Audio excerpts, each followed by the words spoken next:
My girlfriend told me, I need someone with ambition. Then cheated with her gym trainer. She thought I'd beg. Instead, I left my house keys on the table. This morning, 41 missed calls. Hey there. We're working hard to hit our first 1,000 subscribers. If you love true, emotional stories, hit that subscribe button. It helps more than you know. Now let's get into the story. When your girlfriend looks you in the eye after 4 years together and says, you're just comfortable, not exciting anymore. You don't really hear the words right away. At least, I didn't. I stood there holding 2 takeout bags. Hers was the sushi she liked. Mine was some sad sandwich because payday was a week away, while she basically told me I was background noise now. It wasn't even a fight. She said it calmly, almost like she'd been practicing. I set the food down and asked her if she wanted to talk about it.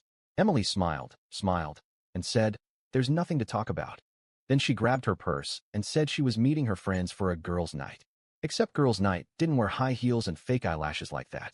I stood there, still half dumb with shock, listening to the click of her heels fading down the hall. She didn't even touch the sushi. The worst part? I believed her for a few days. I convinced myself she was just stressed, burned out. Maybe I'd been working too much. Maybe I hadn't been exciting enough. That thought kept me awake at night, tossing and turning in our bed while she came home late smelling like hotel soap and bad decisions. 3 nights later, I got my answer. It was almost 2 in the morning. She wasn't home.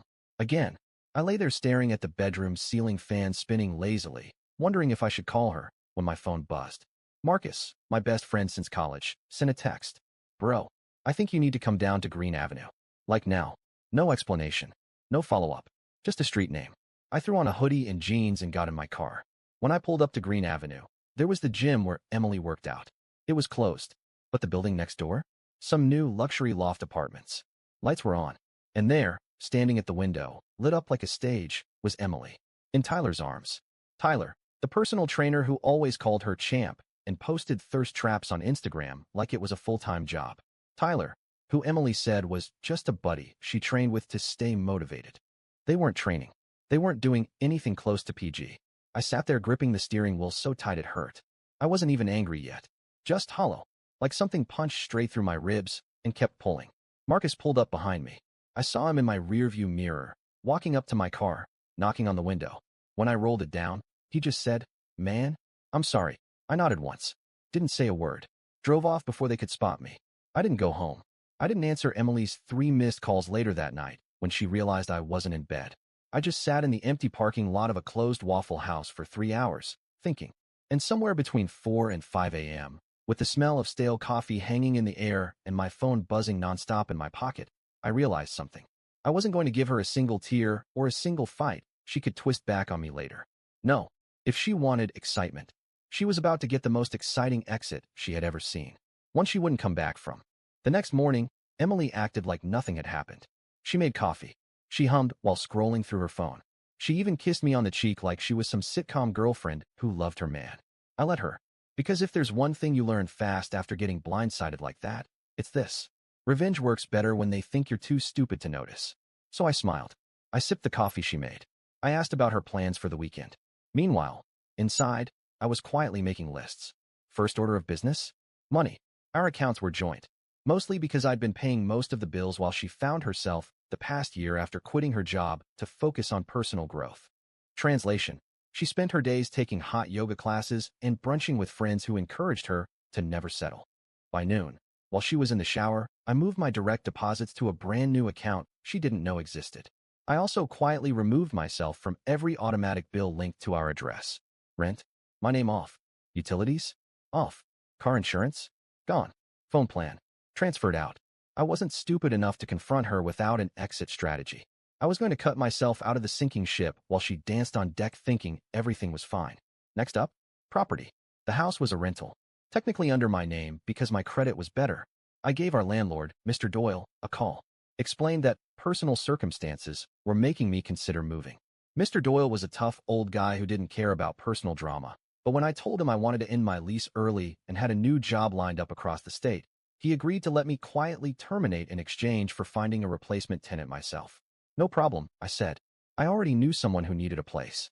Me? Without her, I booked a cheap month-to-month studio apartment across town that same day.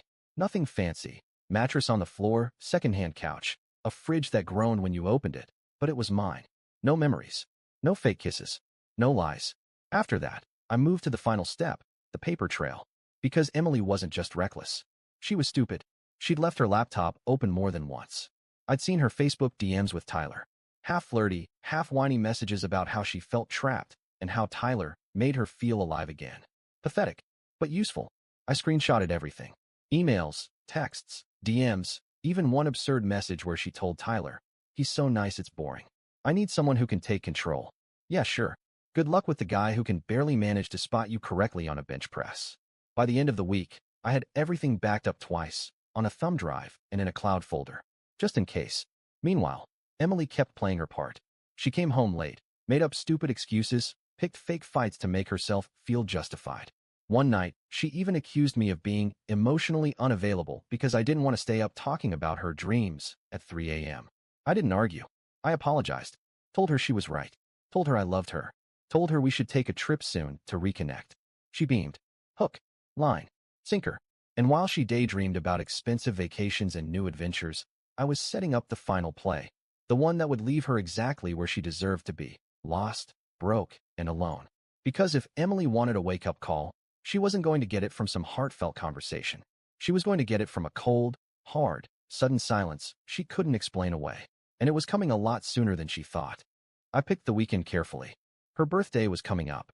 She kept dropping hints about how it would be nice if this year felt different, you know? She wanted a ring, fireworks, and the big show. Fine. I could give her a show, just not the one she was expecting. The week before her birthday, I told her I had something special planned. A night she'd never forget. And to be fair, I wasn't lying. I booked a table at a fancy rooftop restaurant downtown, the kind with a 6-month waiting list and a price tag that made my hands sweat just reserving it. Paid the deposit in cash, so nothing would show up on our bank statements she could snoop through. I even bought a small jewelry box. Not a ring, just a box. The image was enough. I started playing the role perfectly. More attentive, more affectionate, asking questions about her childhood dreams, her favorite places she wanted to visit. She soaked it up like a sponge. Emily loved attention more than anything, and she loved the idea of winning even more. In her mind, she had tamed me, broke me, got me crawling back, desperate to prove I was worth her time. She didn't know she was walking into a buzzsaw. The night of her birthday, she spent 3 hours getting ready. Hair, makeup, the whole deal. She looked beautiful, no question, but all I saw was the lie underneath. As we drove downtown, she kept checking her reflection in the visor mirror, smiling to herself like she was already picturing Instagram posts about manifesting her dream life. When we got to the restaurant, she practically floated up the stairs, arm hooked in mine, her heels clicking against the marble floors. The waiter led us to a table overlooking the skyline. Candlelight, soft music, the whole deal. We ordered. We drank. She laughed, big, fake, open-mouthed laughs, and flipped her hair every 5 seconds, making sure the other diners noticed her, making sure they saw how loved and desired she was. Halfway through dinner, I leaned forward and took the little velvet box from my jacket pocket. Her eyes widened. Her hand shot up to cover her mouth. She gasped. Exactly what she wanted. Exactly what she thought was coming. But instead of sliding the box across the table, I placed it gently in the center. Next to it, I pulled out a plain white envelope. Her excitement wavered. Tiny, but I caught it. She tucked her hair behind her ear and gave a nervous laugh. "What's that?" she asked. I smiled. Soft. Calm. The way a parent smiles right before telling a kid they're grounded for the summer. I pushed the envelope toward her. "Open it," I said. She blinked, still half smiling, still believing this was part of some elaborate surprise.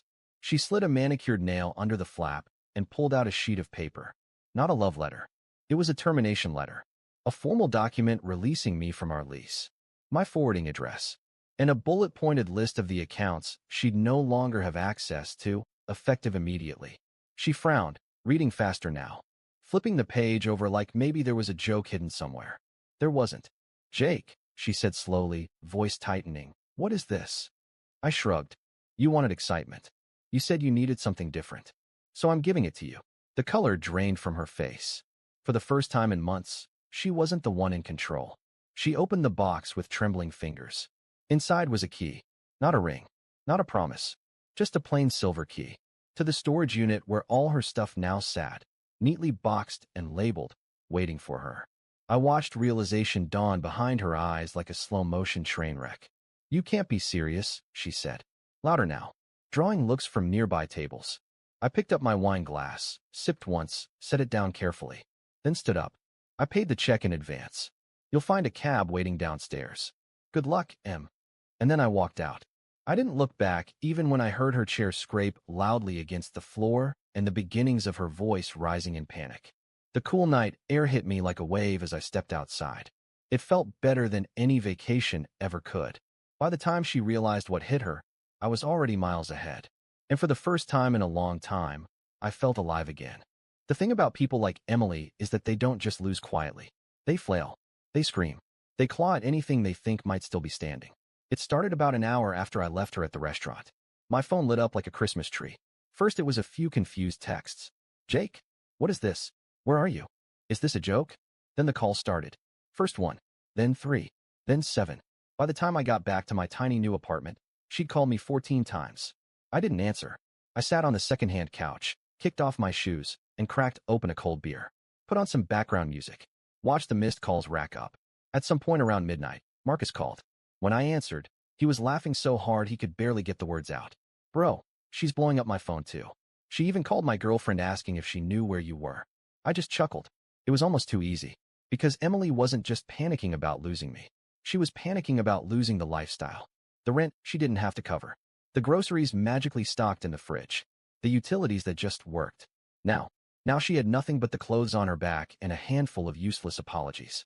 The next morning, she switched tactics. Started posting cryptic Instagram stories. Sad quotes about people changing and realizing you deserve better. Selfies with tear-streaked cheeks angled just so to catch the morning light. Classic. Victim mode, activated. Problem was, I had receipts. I waited exactly one day, then posted a calm, factual update on my own page. Nothing dramatic. Just a single photo of the packed storage unit with a short caption. "When people show you who they really are, believe them. Thanks for the memories, Em." And just like that, the comments started rolling in. Mutual friends messaged me privately. Some apologized for not telling me sooner what they'd seen. Emily flirting, Emily disappearing for hours after gym sessions, Emily bragging that she had options. Turns out everyone knew. Except me. But not anymore. And Emily? She wasn't handling it well. She showed up at my new place 3 days later. Found out where I was through some old friend of a friend. Pounded on the door for 20 minutes straight. I didn't answer. Just stood quietly inside, sipping coffee, listening to her voice getting shriller by the second. "Jake, please. I made a mistake. I didn't mean to hurt you. We can fix this." Fix it. There was nothing left to fix. She had set fire to the bridge and danced in the flames. Now she was coughing on the smoke and wondering why no one was throwing her a lifeline. Eventually, she slid down against the door, sobbing loud enough for the whole building to hear. I waited until she left before stepping out, locking the deadbolt with an extra click. 2 days later, I heard from Marcus again. Apparently, Emily tried calling my parents. Tried spinning some story about how I abandoned her and acted crazy out of nowhere. They didn't buy it. Because before I made my move, I sent them, and a few other key people, a quiet, private package. Screenshots. Timelines. Proof. I didn't need to argue. I didn't need to smear her. I just needed the truth to be quietly, permanently available if anyone asked. And when people started seeing who she really was, the sympathy dried up fast. The invites stopped. The brunches stopped. The casual likes and comments on her thirst traps vanished overnight. People stopped looking at her like a rising star. They looked at her like what she really was. A girl who blew up her own life for a guy who wouldn't even give her a clean towel the next morning. The silence she always said she hated, now it followed her everywhere she went. And me? I was just getting started. About a week after she showed up sobbing at my door, she tried a new angle. A grand apology. She sent me a text. A long one. Pages of it. How she'd made a mistake. How she got scared when things got serious. How she never stopped loving me. How Tyler meant nothing. How we had so much history and couldn't throw it away over one mistake. One mistake. Like love was a math test, and she just got a single problem wrong. I didn't reply. Didn't even open the message. I let it sit there. Unread. Festering in her mind. She followed it up with a voicemail the next night. Sobbing into the phone. Begging me to talk. Saying she couldn't eat or sleep without me. Funny. When I wasn't sleeping because of her, she didn't seem too concerned. The next morning, she showed up at my job. I work in a mid-sized tech firm. Chill place, casual dress code, open floor plan. One minute I was tweaking some back-end code. The next I looked up and saw her standing in the lobby, holding a coffee and a small paper bag. Like some bad rom-com scene where the heroine wins him back with muffins. Except in real life, when you blow up someone's life, you don't get muffins and forgiveness. You get escorted out by security. I didn't even have to say anything. Our front desk guy, Mike, who'd heard the whole story from Marcus, because of course Marcus couldn't keep his mouth shut, walked right up to her and said, "Ma'am, you can't be here." She looked at me, eyes wide and pleading. I didn't move, didn't even blink. Eventually, she left. The paper bag hit the trash can with a dull thud. After that, it got darker. She started texting old photos of us. Our vacations, birthdays, silly selfies from grocery runs, and lazy Sundays. Each one followed by a sad little caption. "Remember this? We were happy once. Please talk to me." Each one landed like a feather against a brick wall. Nothing stuck. She even tried roping my friends into it. Messaged Marcus's girlfriend. Messaged another buddy of mine from college. Cried about how she just needed one chance to explain. Nobody responded. Nobody owed her that. Not after what she did. The final straw came 2 weeks later. I got a call from Mr. Doyle, my old landlord. Apparently, Emily had been trying to break into our old place, claiming she still lived there and left important things behind. Problem was, the lease wasn't in her name anymore. And Mr. Doyle? Old school guy. Zero patience for drama. He called the cops on her. Trespassing. They didn't arrest her, but they made it clear. She wasn't welcome. She wasn't coming back. Not to that house. Not to my life. After that night, she finally got the message. The texts stopped. The calls stopped. The desperate posts dried up. The pity likes faded away. All that was left was silence. The one thing she hated most. The one thing she earned every second of. And me? I was already halfway packed for a new chapter. A better city, a better job, a better life. One where no one said, "You're just comfortable," like it was an insult. One where I didn't have to wonder if I was enough.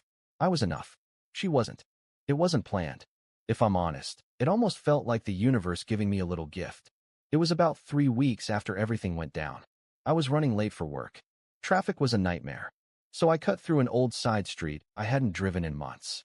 And that's when I saw her. At first, I wasn't sure. But then she turned her head, and there was no mistaking it. Emily, sitting on the curb outside a coffee shop, soaked to the skin, 2 trash bags at her feet, sagging with whatever scraps of her life she could carry. Hair plastered to her face. Mascara smeared. Phone dead in her lap. Shoes missing. Just sitting there, knees hugged to her chest like the world had kicked her sideways and left her there to rot. I slowed down without meaning to. Just for a second. She must have heard my car. Because she looked up, right at me. And for a moment, the world narrowed down to just the two of us. The girl who once told me I was comfortable, not exciting.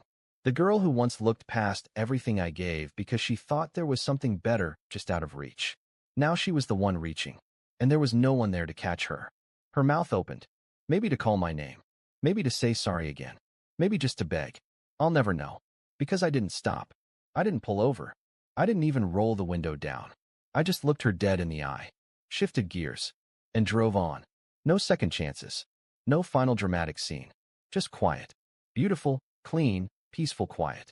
I caught a glimpse of her in the rearview mirror as I turned the corner. Still sitting there. Still waiting. Still hoping. But some doors, once closed, stay locked forever. And some mistakes? They don't come with a do-over. I got to work 10 minutes late that day. Nobody cared. The coffee tasted a little sweeter. The morning meetings felt a little lighter. And for the first time in a long time, I wasn't just surviving.